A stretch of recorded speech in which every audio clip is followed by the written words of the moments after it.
Am I wrong for inviting my fiance's younger sister to our wedding? I, 25 female, am engaged to my fiance, 32 male. We've been dating for 4 years before getting engaged last year. We've always gotten along well with each other's families and celebrated holidays together. Both of our families were happy when we announced our engagement. I recently found out that my fiance actually has a 15-year-old younger sister, let's call her Anne, who I never met despite her living at her parents' and me visiting often. When I asked about her during a family dinner, they glared at me and coldly said I shouldn't mention her and that I should just forget about her. The intense response kind of shocked me, so I dropped the subject. But I tried to talk about it with my fiance after we got home. He brushed it off and said that Anne doesn't want to be a part of the family, so she's not allowed to join any family events or gatherings until she decides to talk to them. Maybe because I'm generally a curious person, but something just felt off. Even at my fiance's parents' home, there are pictures of their children everywhere, but there's not a single picture of Anne. A few days ago, I contacted Anne, saying I love to get to know my future sister in law. We met up in a cafe, and she is such a sweet girl. But it turned out she's mute.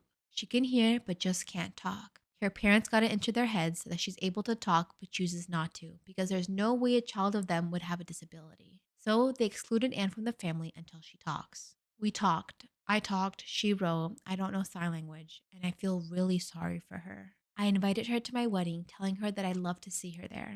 When I later told this during a family dinner with my fiance's family, they blew up, telling me how I dared to talk to Anne and to revoke my invitation because if Anne doesn't want to talk to them, she doesn't deserve to be a part of the family and shouldn't be allowed to join in family events. They told me I shouldn't stick my nose in their family business. My fiance sided with his parents, telling me to just forget Anne exists and to apologize to his parents. This angered me because I thought my fiance would have my back, and I yelled at them that I'm not going to uninvite her and that she deserves to be treated better. Since then, my fiance has been constantly telling me that I'm behaving like a child throwing a tantrum and to apologize to his family for my behavior. But I just can't accept the way Anne is treated. It also made me worry if we end up having children, would my fiance treat our child the same if they end up with a disability of some kind? Some of my friends are also saying that I should just let it go and not overreact so much, that every family does things their own way, so I should just apologize and do as they tell me to prevent my relationship from suffering. I, 18 male, found out that my father, 42 male, baby trapped my mother, 40 female, with me. I grew up thinking my mother had abandoned us. That is what they always told me. He told me my mother packed up and left us when I was 2 years old. I grew up to resent and hate her, mainly because I saw how my father was working super long hours to make ends meet. I hated how my grandma basically had to raise me. When I would ask her about my mother, my grandma painted a picture of a bitter, spiteful, hateful, spoiled, and entitled woman. I felt very justified in my anger and hate for her. That's what my family told me, and I had absolutely no reason to doubt them. A few weeks ago, I found her on social media, and I was so mad. She was out there living her best life. She is a chef in a Michelin star restaurant. She travels, has a huge apartment, and apparently is married to a gorgeous man. In a fit of rage, I DM'd her, cursing her out for abandoning me to live her frivolous life and that karma would come to her. She obviously saw it. Instead of going off on me, she just asked me to meet her and that she felt like I had a right to express my anger to her in person and that she owed me as much. I was starstruck because my father said she never stood for the consequences of her actions. Without telling anyone, I agreed. She invited me to this amazing restaurant. She paid an Uber for me and everything. It was all very awkward at the beginning. I kept berating her. I was so angry. I cried a little. She just sat there and took it all in. I then asked her why she abandoned me. She then asked, do you really want to know the whole story? It is not nice and you will not like it. I am ready to be the bad guy in your head forever and keep my distance. I just kept pressuring her, and then she told me the real story. She told me that my father and her shortly met before ending university. At that time, my mother had said she did not want to stay in the university's town. A few months after dating, my father told her that his landlord was evicting him because the apartment was needed for immediate family use. She offered him to stay while he found something else. Months passed and he was not doing anything. Then she got a job in another country. She told my father that he could take over her apartment or come with her. They had a huge fight where my mother told him that she was not ready for this type of commitment he wanted. She wanted different things in life than him and that as much as she loved him, they weren't compatible. They stayed living together and then one day she found out that she was pregnant. She told me honestly that she was thinking of not having me. She did not feel ready to be a mom at 22. She did not feel maternal feelings. She said she was already struggling with depression and late diagnosed ADHD. My father convinced her to have me. He said he would take me because he had a right to me. He would go after her because that baby was also his. So she had me. She said the time after birth was really bad. My father was dragging out legal procedures. He refused to vacate the home. My mother said that while she felt love for me and that there were moments where she felt overjoyed, it was overshadowed by huge waves of suicidal ideation. She was scared that she was going to hurt me. She also showed me some of the court documents of the time that backed up her claims. In the end, she was so desperate that she agreed to stay with my father if he agreed to be the main caretaker. He did, but only half-assed. My mother told me that it got so bad that she tried to commit suicide around my 2nd birthday after a particularly nasty fight where my father admitted to having tampered with her birth control. She showed me the papers of the involuntary 72 hours commitment and the legal documents where she found unfit to be a parent afterward.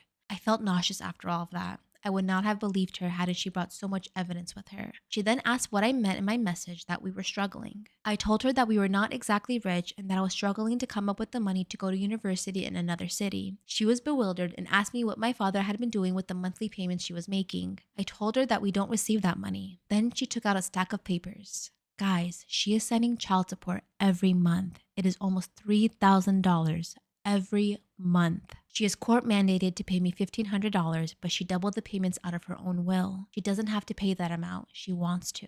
She was very concerned about this and told me that she would talk to her lawyers ASAP to transfer the money to me directly. In the end, she apologized to me. She is very sorry to have put me through this. She was very sorry for not being stronger, and she was very sorry for letting me grow up the way I did. She was crying. I was crying. She then told me to take my time. She wouldn't contact me again regarding the payments and that it was up to me if I wanted to see her again. That she couldn't be the mother I wanted, but the least she could do is help me with anything that I need. I hugged her. I cried. She cried. I boxed up my food and she got me another Uber home. At home, my father was not there, so I went straight to bed and left early the next morning, and I'm staying with my boyfriend. Whole life is a lie. I found court documents that confirmed that my mother had been physically assaulted by my father. Upon further research, I determined that my father spent 3 months in jail for the assault. That was when I was 4 years old, which would explain why I do not remember anything at all about that. I met with him a few days ago, and this is when I asked about child support, posing the question like, "Hey dad, did my mom ever give you child support for me?" He denied ever receiving child support, citing the courts will go easy on women. The same day I snooped around and found a stack of cash with over $5,000 in one of his drawers. I did have the data to the household account, but the $3,000 monthly payment was never figured in that account. Also, I scouted for withdrawals for more than $100 at a time that maybe could explain the $5,000 stack, which was only composed of $100 bills, and nada. I did in fact contact my mother after finding all of this out. I confronted her with the newfound information. She admitted that it was quite bad and she did fear for her life.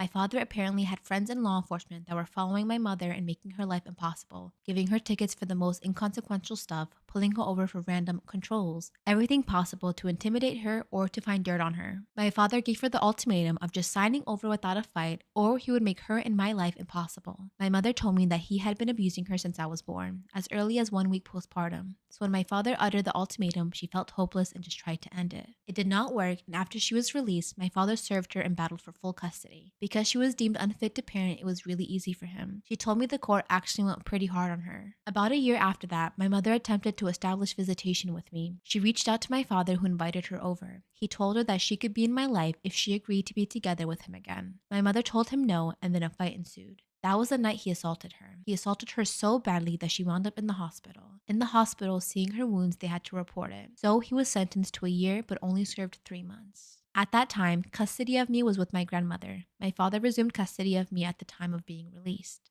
I was able to corroborate all of this after reaching out to my aunt, who has not spoken to our family in 10 years. My aunt Mia basically documented my mother's abuse. She took pictures of her bruises and recordings of my father screaming and threatening her. She told me that she testified against my father in court and that she could back up everything my mother said because he did the same thing to her. I insisted on seeing the pictures and recordings. My aunt was resistant to this, but a part of me did not want to accept that this was reality, so yeah. Am I wrong for not canceling a boys' trip upon my wife's request? So here's the backstory. Me, 33 male, and my wife, 32 female, have a 1-year-old son. And back when our son was 5 months old, my friends and I began planning an annual golf trip. The trip would take place 6 months later and was 2 days and 3 nights. As soon as we figured out the date, times, and location, I asked my wife if it was okay to go, and she gave me approval. So I began planning. I found an Airbnb and booked flights. Fast forward to 5 months later, a couple of weeks before this trip. Our son was in the midst of a sleep regression and he was waking up several times each night. The issue was that my wife still breastfed him and he would not accept me when he'd wake up upset. So as a result, she was left doing all of the tending to him during the nights. So one day she approached me telling me she really didn't want me to go anymore. And she told me she was afraid it would be too much for her alone. Am I wrong for not canceling a boys' trip upon my wife's request? Our son was in a sleep regression and he was waking up several times each night. So one day my wife approached me and told me she didn't want me to go anymore. She explained to me that she was afraid that it might just be too much for her alone, and I told her I do understand, but she already agreed. And not just that, I committed about $1,000 plus the Airbnb in my name for all 12 of us. This evolved into an even bigger argument, and she was very mad that I wouldn't change my mind. I told her that I'd gladly return the favor on a trip if she wanted to plan one, and even encouraged her to do so. But during my trip, she sent me text and called me very, very upset, and when I returned home, we had another argument. We've since reconciled, but I know her stance on this has not changed, and neither has mine, so am I wrong? Also edited to add that I did coordinate help, but she wasn't comfortable with anyone else watching him at that point. Am I wrong for always turning down hangouts with my friends when they ask to bring their kids? So I have a friend group of 7 women from university, and I'm the only one that's child-free, but 1 is childless, 2 are pregnant with their first, and 3 have kids. We as a group rarely meet up, and I've seen them maybe twice in the last year, and we all live in the same city.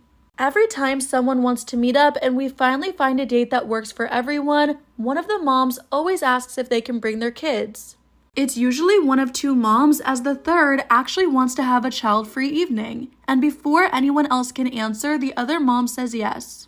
All 3 moms have husbands who can watch the kids, and most of them even have both sets of grandparents. But somehow they never manage to find someone to babysit. At this point, I've stopped answering until they set a time and place, and when someone's asked about kids, I say I can't make it. Instead, I hang out with them one-on-one or in smaller groups instead.